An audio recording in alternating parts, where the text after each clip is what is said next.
This podcast episode reflects the opinions of the hosts and guests and not of Greenberg Traurig LLP. This episode is presented for informational purposes only, and it is not intended to be construed or used as general legal advice nor a solicitation of any type.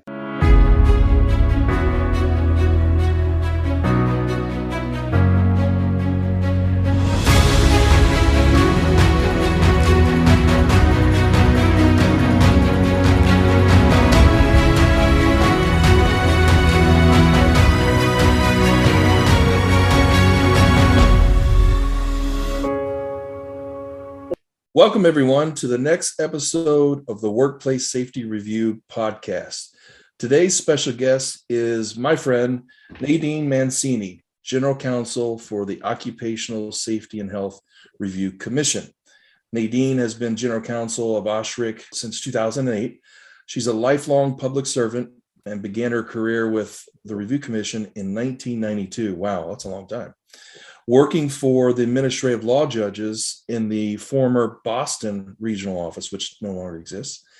And after that office was closed, Nadine relocated in 1999 to work in the agency's Office of the General Counsel, where prior to her appointment as General Counsel, she served as an attorney, a team leader, and a senior counsel. During that time, she was temporarily assigned to the role of Chief Counsel twice.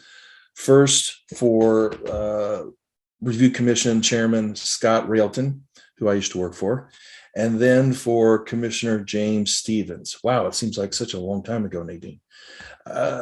Nadine is originally from Pittsburgh, Pennsylvania, where she received her bachelor's degree from the University of Pittsburgh. She is an honors graduate of the University of Connecticut Law School and is admitted to the state bars of Pennsylvania and Massachusetts. Welcome, Nadine. Thank you, Mike. Thanks so much for having me. We're so excited to have you here. Nadine is a real gem. I've been friends with Nadine for a long time. She's one of the nicest people I've ever met and extremely intelligent. And the Review Commission is very lucky to have her as the General Counsel. That being said, Nadine, can you tell the audience a little bit about your background, how you ended up working for the Review Commission?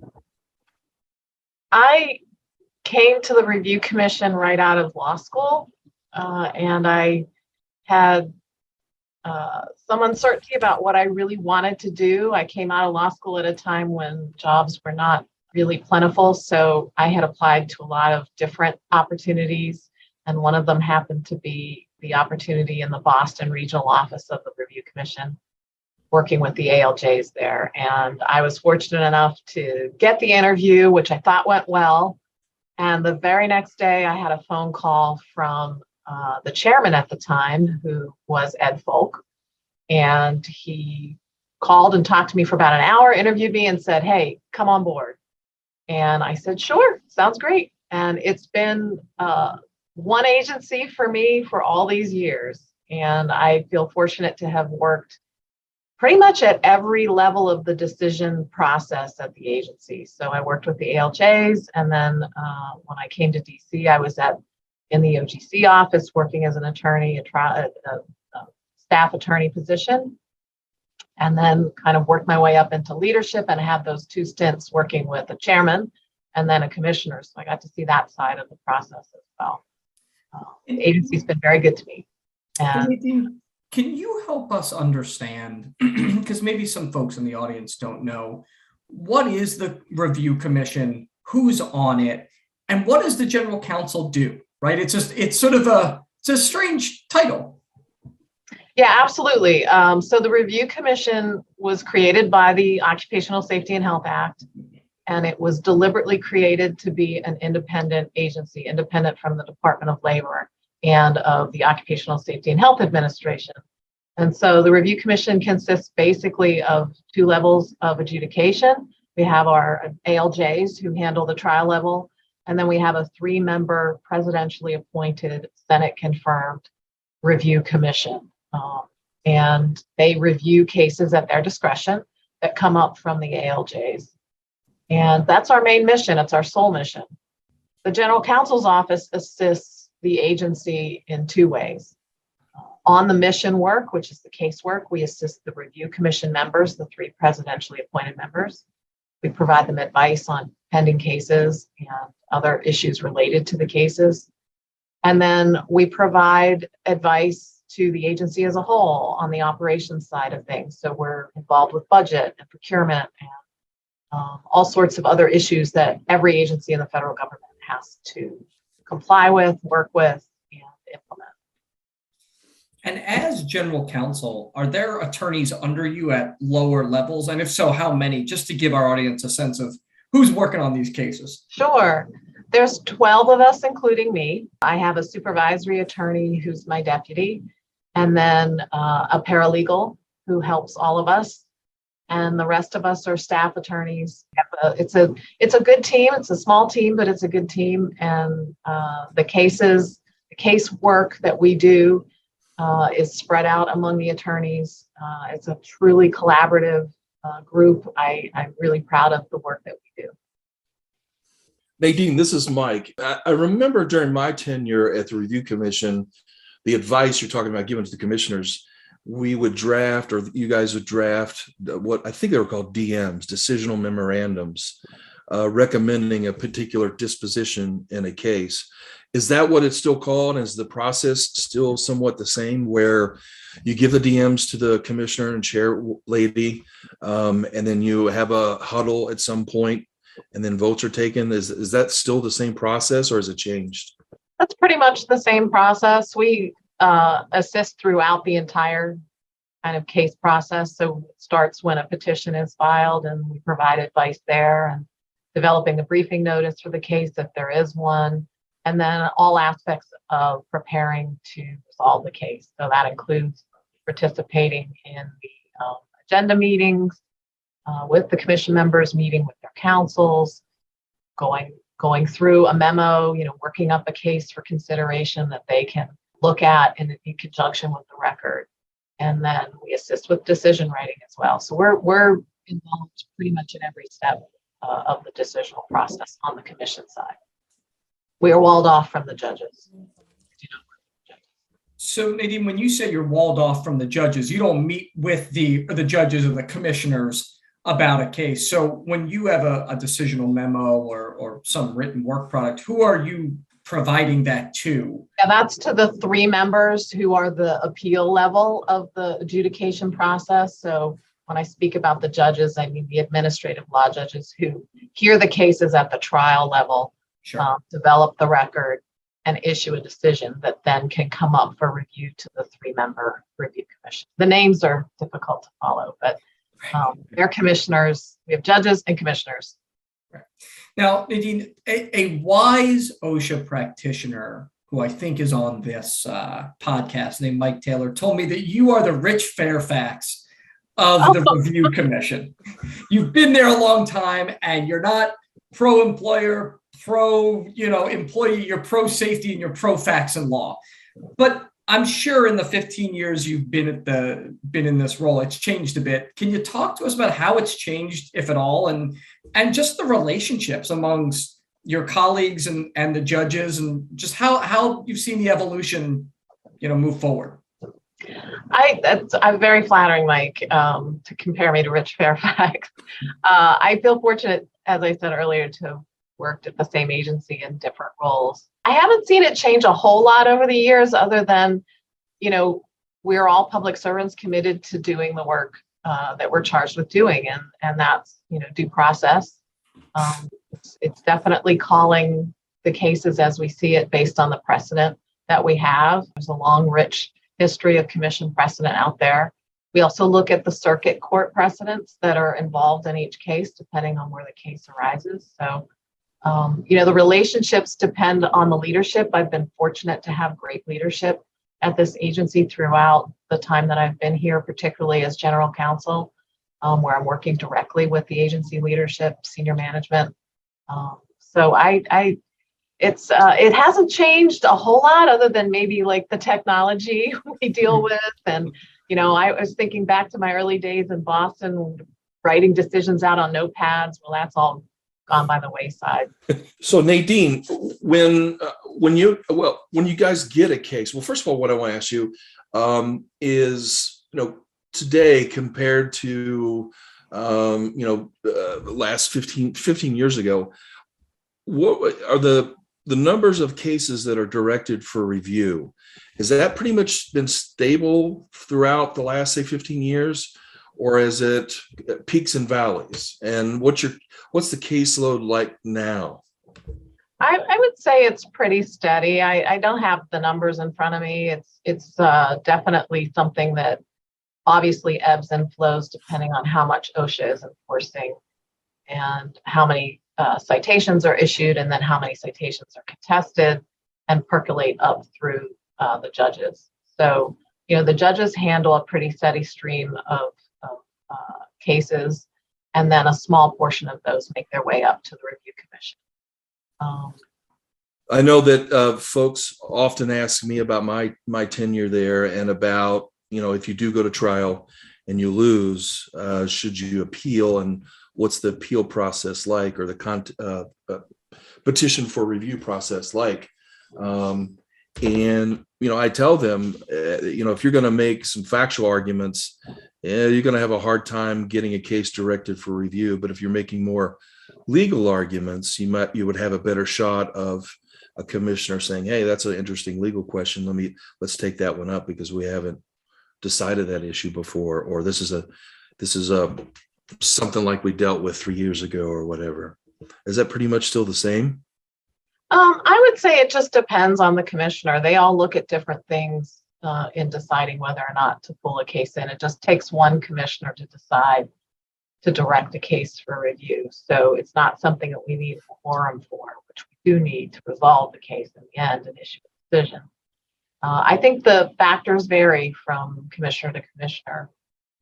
Obviously, cases that present issues of first impression are always interesting, and something that I think a commissioner might be more interested in. And Nadine, can you help us understand, a petition comes in for discretionary review. I mean, are you the first one looking at that, or is that someone under you and then they're raising it to you and you're looking at it and you're saying, yeah, that's really interesting, or nah, this isn't the right one? Help us understand and help our audience understand that process, because it is all discretionary, right? It's not. Yeah, it's discretionary. I would say a lot of eyes are on a petition that come in, and that ranges from, people in my office to the commissioners themselves and their staff.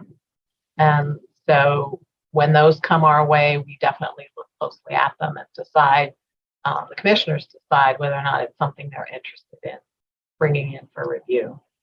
Yeah. When a case is taken up for consideration, we provide our advice and a recommendation, and obviously the commissioners are free to take or leave that.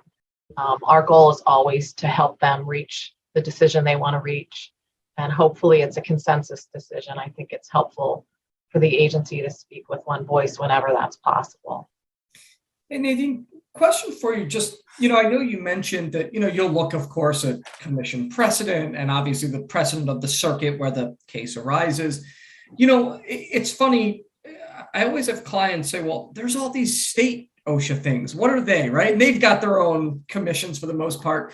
Do you follow, I mean, even informally, do you follow sort of decisions that come out of the state review commissions to sort of maybe see what's percolating out there in the ether? Or is that just sort of not something that's part of your, consideration? I would say that's not really on our radar, but obviously if a party were to kind of point us to something that's happening in the States, we'd probably take a look at that. I don't know how much impact it might have, but the precedent that we look at is our own commission precedent, and then the possibility of an appeal to a circuit court that might weigh in. So we're cognizant of that. But sure. Yeah, the state plans have their own commissions. Right. That's a little hard for some clients to wrap their head around sometimes. So, well, I do know, when I first got into private practice and I was doing some state plan litigation, Washington, for example, I remember reading a case, if the review commission has decided an issue, we'll take that under advisement, if you will, and consider it not binding authority, but persuasive authority. So Nadine, you've been in this role for 15 years and obviously worked at the agency for even longer. Certainly not don't want to talk about pending cases, but is there a case that was the most challenging for you that you can recall, or the most interesting, anything that sort of stands out, sort of a war story to tell our audience a little bit about? I'd have to say I'd go all the way back to my early days working in the Boston office. I was fortunate or unfortunate enough to work with a judge there who had heard the ergonomics case, was OSHA's, I think, first foray into that area. And it was one of the first decisions that I worked on as a new attorney right out of law school. And I still remember having the boxes of exhibits in my office, and they had bags and the little paper cups they would put the cookies in. It was all about how they did this all on an assembly line, basically. And I remember thinking, this is going to be a really cool job. I don't have the cookies, but I have the actual, the cups, the papers, and all of that in there. And so that was a fun experience for me as a new attorney to kind of figure out this. And it was a new area. It was just kind of fascinating to work with the judge on that case. That is interesting. It's and it's a well-known case, so it's funny that you go all the way back to it. I mean, obviously, the judge's decision is not the precedent; it's the commission's decision, who eventually took it up. But there was one other one I worked on. It was a long time ago, one of the lead paint bridge cases where they were working on a huge bridge. It might have been the Delaware Bridge, and they created these scaffold platforms that they could swing along the bridge frame, and they used high pressurized washers to strip the paint off, and they were filled with broken up walnut shells. I remember thinking that was the most fascinating idea, to how are we going to get this lead paint off this bridge, and let's shoot high pressure walnut shells at it to strip it off. High up in the air on these platforms that you would swing and slide. I just, thank God we all work at a desk in front of a computer. I admire these people who do that type of work. Yeah, Nadine, it's funny you say that. I'm curious, as someone obviously helps judges reach certain conclusions. That do you ever sit back and say, my goodness, we've got some pretty interesting industries here, and I'm not sure I'd be able to do them. Absolutely. No, Adam, you kind of hit on what I think has been great about my career at this agency, is that every case presents something new, a new workplace. Sometimes we see some of the same types of conditions and hazards. Sure. Sometimes you come across something really unique and different, and you learn a lot about what America's workers are involved in. What are they up to? What are they doing? And what are employers doing? How does this work process happen? So there's always something new and interesting to learn. I'm still learning it, even after all these years. It's funny. Do you ever find yourself, I mean, I'll read a case, or I'll read, a case file, and you sit there and you go, I don't even know what this means. I got to just Google what this piece of equipment looks like, or what this means. And I find myself just Googling just to sort of frame it and picture it in my head. I mean, do you still have to do that?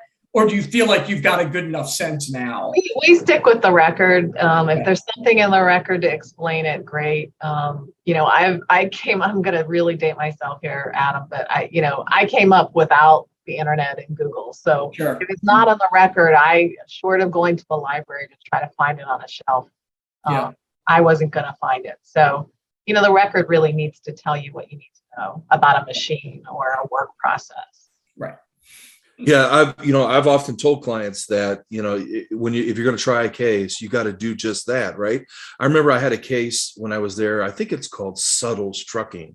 It was some kind of chicken processing plant where some guys fell off the back of a tractor trailer and got carbon monoxide, and trying to learn about how these chickens are processed was just fascinating. And why that's, I learned at that point why it was necessary to make sure you had a good, clean record, so that if you do go on appeal before the commission, folks like you can get a good idea of what it's really all about. Nadine, one of the questions that I have is oral argument. I get that question quite often. The last time I remember one deals with multi-employer, I think, but does the commissioners, when's the last time an oral argument has been granted? Or? We had oral argument. It's on our website. I think we have posted the materials associated with it. But we had oral argument in the workplace violence case, Integra Health. Oh, okay. Also the heat stress case, Mhm. Sturgill. So those were the two that I recall recently. Oh, wow. We And haven't then- done it a lot. It really just depends on the commission. The chair of the agency and the commission, it's really up to them to decide. And is that something that just a commissioner or chair lady has to approve, or does it require a majority? Do you remember? I would say to the extent that it's, we get motions for oral arguments, and any type of motion like that has to be agreed to by a majority. It has to be a quorum. So those sorts of decisions have to be made by the commission. And Nadine, last question. We've got some OSHA practitioners, including ourselves, of course, that listen to this. You've been now at the agency for 15 years. The floor is yours here. What piece of advice would you tell OSHA practitioners practicing in front of the commission or ALJs? Any words of wisdom from a veteran of the agency? Probably the best advice I could say is read our rules. Sometimes I find that you really need to be paying attention to the commission's rules. We recently revised them. We spent a lot of time on them. Our rules govern, and if our rules don't, then you got to look at the federal rules. So just pay close attention to them. I suspect, given how quickly you answered that question, that issue probably pops up quite a bit. And it's definitely something practitioners on both sides. Awesome. Hey, Nadine, thank you so much for being on the podcast. We really appreciate it. Best of luck to you going forward. And I'm sure our audience is going to learn a lot from just listening today. Thanks, Mike and Adam. Thanks, Nadine. Thanks for coming on. You bet. And stay tuned to the next episode of the Workplace Safety Review podcast. Stay safe out there, everybody.